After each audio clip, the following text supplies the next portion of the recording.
छांगुर बाबा के नेटवर्क के खिलाफ जारी एक्शन के बीच बड़ी खबर है कि उसके करीबी अफसरों पर भी कार्रवाई हो सकती है।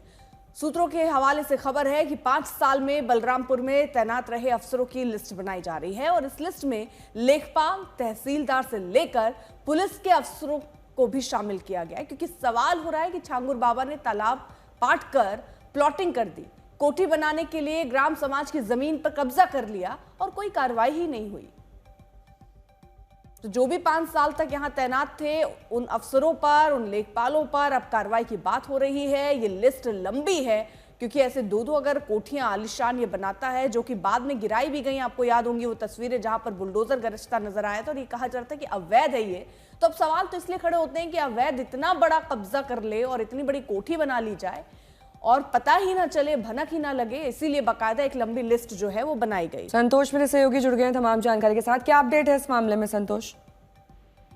देखिए, ये एक पूरी लिस्ट बनाई जा रही है। बीते 5 सालों में जो भी अफसर बलरामपुर में तैनात रहे, मेन टारगेट ये है कि जिन अफसरों की देखरेख में या जिनके संरक्षण में छांगुर बाबा का पूरा नेटवर्क फला फूला, उन अफसरों ने क्या कार्रवाई की।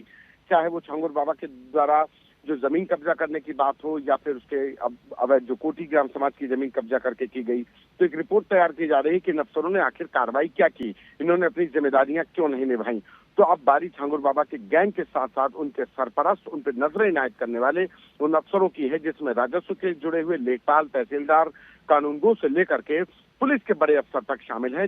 हर अफसर के बीते 5 सालों में जो बलरामपुर में तैनात रहे, उनकी भूमिका बनाई जा रही है, उनके एक्शन टेकन रिपोर्ट तैयार की जा रही है कि इनके द्वारा क्या एक्शन लिया गया। उसके बाद इन अफसरों की भी बारी होगी जो छांगुर बाबा के पूरे कांड पर आंख मूंदे बैठे थे। जी, बहुत बहुत शुक्रिया आपका तमाम जानकारी के लिए।